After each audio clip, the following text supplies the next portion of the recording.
Hello दोस्तों, नमस्कार। आज के वीडियो में हम डिस्कस करेंगे part 2 programming in C language का। यदि अभी तक आपने चैनल सब्सक्राइब नहीं किया तो सब्सक्राइब कर लीजिए, साथ में बेल आइकन भी प्रेस दबा दीजिए। चलिए स्टार्ट करते हैं। इस वीडियो में हम कवर करेंगे decision control structure, if statement, if else statement, nested if else statement and else if ladder. तो सबसे पहले डिस्कस करते हैं डिसीजन कंट्रोल स्ट्रक्चर।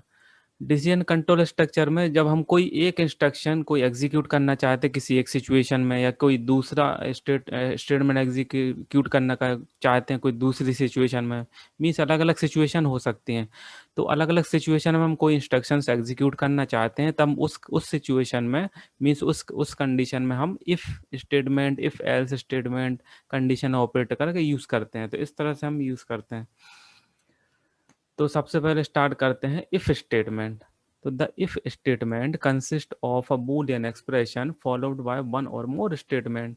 तो इस तरह से जो बूलियन स्टेटमेंट का यूज करते हैं इफ स्टेटमेंट में, जैसे एक या एक से अधिक हम इस इफ स्टेटमेंट का यूज कर सकते हैं। तो सबसे पहले सिंटेक्स दिया हुआ कि if this condition is true, यदि कंडीशन ट्रू होती है तो ये एग्जीक्यूट, इसका स्टेटमेंट एग्जीक्यूट होगा। तो यहाँ पे एग्जांपल है कि if age is less than 18। तो यहाँ पे एज जो है लेस देन 18 है, मतलब ये कंडीशन ट्रू है, तो पर्सन इज माइनर प्रिंट हो गया। तो इसको इस तरह से, जो इफ इज लेस देन 18 है, इसको इस तरह से भी लिख सकते हैं। एज अ बूलियन हम यूज कर सकते हैं, मीन्स लेस देन जो ऑपरेटर है कि एज लेस देन 18। तो यहाँ पे आपका जो कंडीशन है ट्रू है, तो पर्सन इज माइनर प्रिंट हो जाएगा।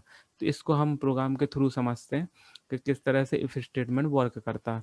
तो यहाँ पे जो हेडर फाइल, तो आपको लास्ट जो वीडियो था, वीडियो फर्स्ट इस सी लैंग्वेज का, उसमें हमने क्लियरली इसको समझा दिया था हेडर फाइल्स क्या होती हैं। तो फिर से मैं अगेन समझा देता हूँ कि हेडर फाइल क्या होती है।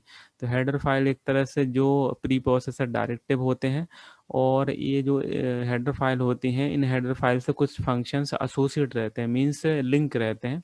क्योंकि जब हम फंक्शंस का यूज़ करते हैं तो हेडर फाइल उन्हीं फंक्शन को सपोर्ट करती है। यदि हम हेडर फाइल यूज़ नहीं करेंगे तो वो फंक्शंस वर्क नहीं करेंगे। तो इस तरह से स्टूडियो डॉट एच है, वो स्कैनर और प्रिंट फंक्शन को सपोर्ट करती है, स्टैंडर्ड इनपुट आउटपुट फंक्शंस। और कंसोल इनपुट आउटपुट जो है वो क्लियर स्क्रीन और गेट सी एच कुछ फंक्शंस होते हैं, उनको सपोर्ट करती है। इस तरह से हेडर फाइल यूज़ करते हैं। यहाँ पे जो वॉइड मेन फंक्शन है वो एक तरह से प्रोग्राम का ड्राइवर कहलाता है, जो कि प्रोग्राम को ड्राइव करता है। और यहाँ पे जो कर्ली ब्रेस जो ओपन कर रहा है, और यहाँ पे जो लास्ट में जब क्लोज होता है, तो ओपन होने से क्लोज होने के बीच में जो भी हम स्टेटमेंट्स लिखते हैं, प्रोग्राम की बॉडी कहलाता। तो इस तरह से हम यूज़ करते हैं। अब यहाँ पे हमने integer age is equal to 15 हमने लिया, तो 15 क्या है, हमने 15 वैल्यू एज को असाइन कर दी। Means age is a variable, integer type का वेरिएबल है। तो ए इज इक्वल टू क्या है, एक असाइनमेंट ऑपरेटर कहलाता है, जो कि वैल्यू को असाइन करता है। तो 15 हमने वैल्यू एज को असाइन कर दी। अब यहाँ पे एज में 15 वैल्यू स्टोर हो गई। अब यहाँ पे हम देखेंगे कि if age means 15 less than 18, तो यहाँ पे कंडीशन क्या है, ट्रू है, क्योंकि 18 इज ग्रेटर है। तो यहाँ पे पर्सन इज माइनर। तो प्रिंट फंक्शन क्या करता है, जो प्रिंट में जो भी मैसेज है उसको एज इट एज, मीन्स जो सेम मैसेज है उसको प्रिंट कर देता है। तो पर्सन इज माइनस, ये मैसेज प्रिंट हो जाएगा। तो इस तरह से इफ स्टेटमेंट आपको आई थिंक समझ में आ गया होगा।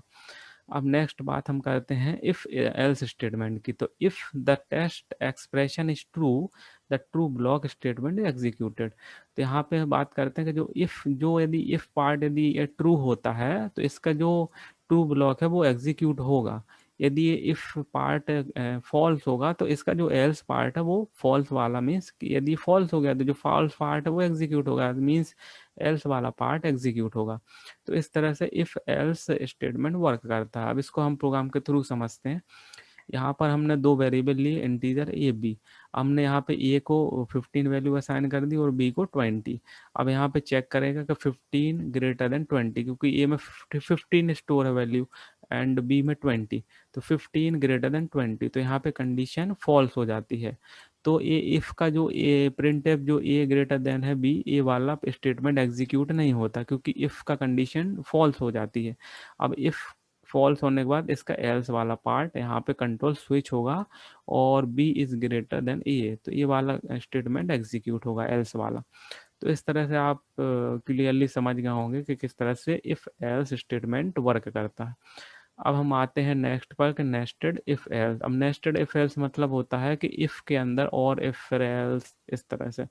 तो इस तरह से हम यहाँ पे समझते एक सिंटेक्स है, तो सिंटेक्स को मैं समझाता हूँ कि यदि ये इफ एक्सप्रेशन यहाँ पे कोई कंडीशन चेक होती है, तो इफ की कोई कंडीशन यदि ट्रू होती है तो उसके अंदर का जो पार्ट है, मीन्स इसका सब इफ या नेस्टेड इफ भी कह सकते हैं, तो नेस्टेड इफ में भी एक और इफ यूज किया गया तो ये कंडीशन फिर चेक करेगा। यदि ये वाली कंडीशन ट्रू होती है तो स्टेटमेंट ब्लॉक 1 एग्जीक्यूट होगा। यदि एक्सप्रेशन 1 फॉल्स होता है तो इसका एल्स वाला पार्ट एग्जीक्यूट होगा। इस तरह से यहाँ पे इफ का एक्सप्रेशन वर्क करता है, नेस्टेड इफ। यदि इफ एक्सप्रेशन एक कंडीशन फॉल्स होती तो डायरेक्ट कंट्रोल, मींस इफ की बॉडी यहाँ से स्टार्ट होती है और यहाँ क्लोज हो जाती है, और फिर इस इफ, जब इस इफ फॉल्स होने के बाद इसका जो एल्स पार्ट है, मींस इसका आउटर जो पार्ट है ये है एल्स, तो इस ए वाला एल्स एग्जीक्यूट होगा, मींस ब्लॉक 3 एग्जीक्यूट होगा। तो इस तरह से नेस्टेड इफ एल्स वर्क करता है। तो इसको हम एक प्रोग्राम के थ्रू समझते हैं नेस्टेड इफ एल्स को। यहाँ पर हमने 3 वेरिएबल लिए हैं, integer A B C, integer type के।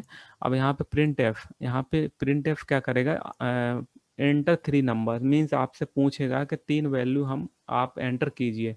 तो यहाँ पे स्कैन फंक्शन क्या करेगा, 3 वैल्यू को वो स्कैन करेगा, मीन्स स्टोर करेगा। तो यहाँ पे हमने percent D percent D percent D, percent D हमने 3 बार क्यों यूज़ किया, क्योंकि हमें 3 वैल्यू एंटर करनी है, क्योंकि वो 3 बार 3 वैल्यू को स्टोर करेगा। तो परसेंट डी हम इंटीजर टाइप की जो वैल्यूज़ हैं उस कंडीशन में हम परसेंट डी का यूज़ करते हैं।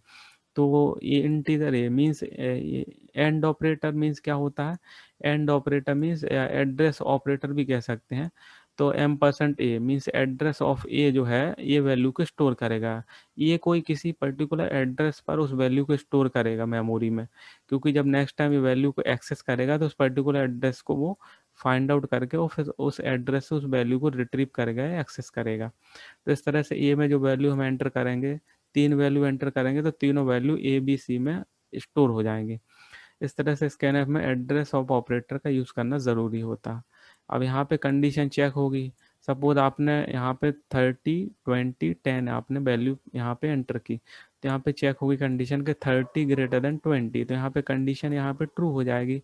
तो इफ ए ग्रेटर देन सी, फिर यहाँ पे ए सी से भी कंपेयर होगा, तो यहाँ पे 30 ग्रेटर देन सी मीन सी में 10 वैल्यू होता है, ये कंडीशन भी ट्रू हो जाएगी। तो ए इज ग्रेटर, तो ये वाला ए इज ग्रेटर प्रिंट हो जाएगा। अब सपोज मैं यहाँ वैल्यू चेंज करता हूँ कि 10 20 30, सपोज हमने यहाँ पे 10 20 30 वैल्यू एंटर की, तो फिर कंडीशन यहाँ चेक होगी कि 10 ग्रेटर देन 20, तो यहाँ पे कंडीशन फॉल्स हो जाती है। तो फिर ये वाला इफ पूरा यहाँ पे स्किप हो जाएगा, तो इसका जो नेस्टेड इफ है ये भी स्किप हो जाएगा, और इफ का जो आउटर जो पार्ट है एल्स वाला तो वो एग्जीक्यूट होगा, मतलब यहाँ पे कंडीशन चेक होगी। तो यहाँ पे बी ग्रेटर देन सी, तो यहाँ पे चेक होगा कि 20 ग्रेटर देन सी में 30 वैल्यू है, तो यहाँ भी कंडीशन फॉल्स हो जाएगी, क्योंकि 20 ग्रेटर देन 30 तो कंडीशन फॉल्स। तो ये वाला स्टेटमेंट भी एग्जीक्यूट नहीं होगा, फिर इसका एल्स पार्ट एग्जीक्यूट होगा, क्योंकि सी में 30 वैल्यू तो सी इज ग्रेटर, तो यहाँ पे सी वैल्यू प्रिंट हो जाएगी, मीन्स ये वाला स्टेटमेंट एग्जीक्यूट हो जाएगा। तो इस तरह से नेस्टेड इफ एल्स इस तरह से वर्क करता है। आई थिंक आपको समझ में आ गया होगा। एल्स इफ लैडर, अब एल्स इफ लैडर में क्या होता है कि एक एक एक्सप्रेशन कंटिन्यूसली यहाँ पे एग्जीक्यूट होता है कि the expression is tested from the top of the ladder to downward, as soon as true condition is found the statement associated with it is executed. मतलब एक एक एक्सप्रेशन यहाँ पे चेक होता जाएगा, यदि जो एक्सप्रेशन ट्रू होगा तो उसका स्टेटमेंट या जो ब्लॉक है वो एग्जीक्यूट हो जाएगा। तो यहाँ पे इफ एक्सप्रेशन यहाँ चेक होगा, यदि 1 वाला यदि ट्रू होता है तो स्टेटमेंट ब्लॉक 1 एग्जीक्यूट हो जाएगा, यदि ये फॉल्स होता है तो एक्सप्रेशन 2 चेक होगा, यदि ये ट्रू होता है तो ब्लॉक 2 एग्जीक्यूट हो जाएगा, यदि फॉल्स है तो फिर एक्सप्रेशन 3 चेक होगा, यदि ये वाला फॉल्स होता है तो फिर इसके बाद जो डिफ़ॉल्ट है डिफ़ॉल्ट स्टेटमेंट ये वाला प्रिंट एफ होगा। तो इस तरह से इस एक एक करके लाइन से मीन सिक्वेंशियली चेक होता है स्टेटमेंट। तो जो भी एक्सप्रेशन ट्रू होता है तो वो एग्जीक्यूट होता है। तो इसको प्रोग्राम के थ्रू समझते हैं। यहाँ पे हमने प्रिंट एफ ये कोई हमने एक वैल्यू यहाँ पे प्रिंट एफ एंटर करने के लिए हमने एक मैसेज दिया कि एंटर नंबर, कोई हमने यहाँ पे नंबर सपोज हमने यहाँ पे 20 नंबर दिया, तो 20 नंबर ए में स्टोर हो जाएगा। इसके बाद यहाँ पे कंडीशन चेक होगी कि इफ़ 20 डिवाइड बाय 5, ये डिवाइड का है कि यहाँ पे रिमाइंडर 0 आना चाहिए, तो हमने 20 डिवाइड बाय 5, तो यहाँ पे रिमाइंडर 0 आएगा क्योंकि 25 से डिवाइड हो जाएगा। लेकिन यहाँ पे हमने एंड ऑपरेटर का यूज किया है, क्योंकि एंड ऑपरेटर में क्या होता है कि दोनों कंडीशन ट्रू होनी चाहिए, तब ये इसका जो अंदर का स्टेटमेंट है एग्जीक्यूट होता है। तो यहाँ पे कंडीशन क्या हो जाएगी, 20/8 जब यहाँ पे होगा तो ये 0 नहीं आएगा, इसका रिमाइंडर 4 आएगा। तो आई थिंक ये वाला कंडीशन जो है फॉल्स हो जाएगा, तो ये वाला स्टेटमेंट एग्जीक्यूट नहीं होगा। इसके बाद फिर नेक्स्ट यहाँ पर आएंगे कि 20/8, तो ये भी कंडीशन फॉल्स हो जाएगी। इसके बाद फिर नेक्स्ट यहाँ पे चेक होगा कि ये मीन्स 20/5, तो यहाँ पे रिमाइंडर 0 आ जाएगा, तो फिर ये वाला स्टेटमेंट एग्जीक्यूट हो जाएगा, डिविजिबल बाय 5, तो ये प्रिंट होगा मैसेज।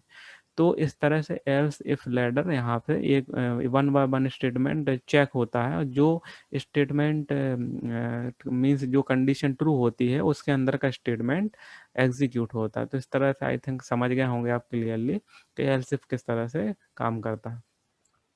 आई थिंक आपको ये वीडियो पूरा समझ में आ गया होगा। तो आप इस वीडियो को लाइक कीजिए, शेयर कीजिए और हमारे इस चैनल को सब्सक्राइब कीजिए, साथ में बेल आइकन भी प्रेस कर दीजिए ताकि इसी तरह के वीडियो आपको नोटिफिकेशन आपको मिलता रहे। Thank you for watching.